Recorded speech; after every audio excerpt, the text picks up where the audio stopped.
team leader of the Houston broker team at Keller Williams Memorial. Today, I am interviewing the survivors of a home remodel project. Many of you might think that remodeling a home is a good idea, and for the most part, yes, but you have to take into account some things to make it a successful project. If you want a home to end up turning like this amazing property, these are the things that you need to know from the owners themselves. Follow me.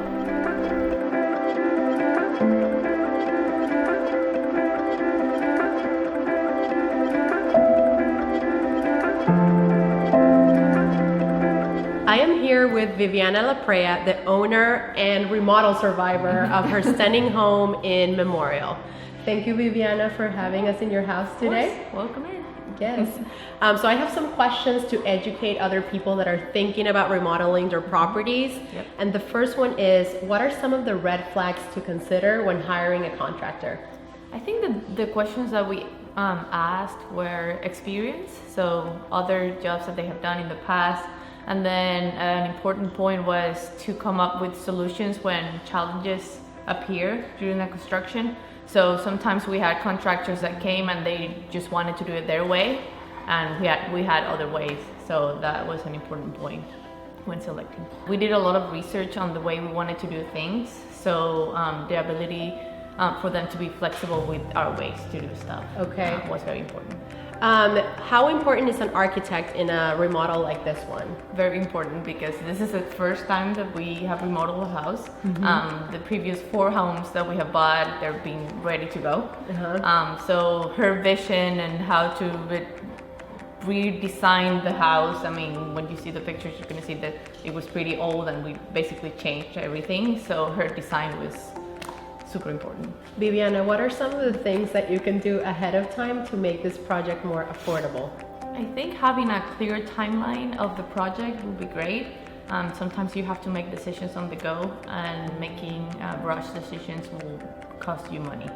So having a clear timeline, a clear project line, how the tasks are going to progress throughout the project will be key to make it, to look for better quotes, look at the market, and make decisions more smart, and it will be better. Okay, and how do you prepare to have this timeline ready? Who do you talk to? Is it the builder? Is it the architect? How do you come up with that timeline? Well, in this case, our builder was the architect. Okay. So yeah, she kept the communication open, but we did have a few issues where we didn't know what was the next task. And I'll give you an example, like the doors. We wanted the doors to be in wood, and we didn't want the general white doors that are used here in Texas. So by the time we had to select the door, it was like, okay, we have to install the doors tomorrow. Okay. So we had to like make the call and just buy the first one we found. Yes, and so no room for error, basically. Right. Yeah, and how different was the original timeline to the actual timeline of the project? So at first, when we bought the house, we didn't know about the architectural committee, and we had to get approval from them in order to start the project. And we didn't think that was going to be hard, and it took 3 months. Wow. So the whole remodel from the time we got the approval was 7 months, but we took 3 just getting the approval from them. Okay. So that was hard. At the end, the problem was probably delayed a few weeks, but we were not living here, so we had a little bit of flexibility there. Okay, so for people that don't have flexibility, it's very important that they know ahead of time that things like this can come up. Totally. So as a realtor, I feel like there's certain areas of the house where I would look more. What areas of this property that you put more money in for resale purposes? Well, at the beginning of the project, we got this question, and I think it was very smart.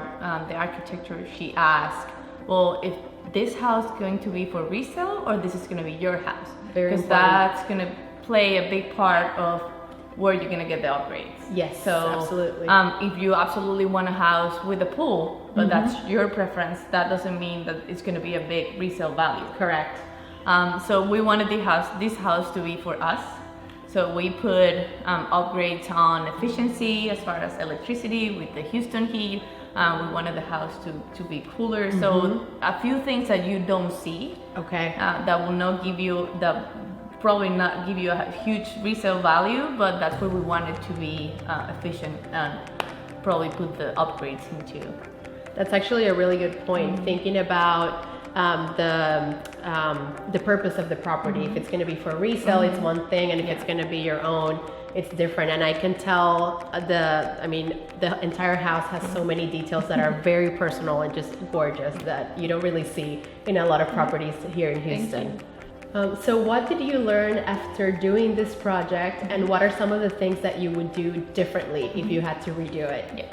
So as you can see, our style is more modern. Yes. And there is a discrepancy between the outside of the house and the inside of the house. And this is something we learned after the fact, after we bought the house. The big restrictions.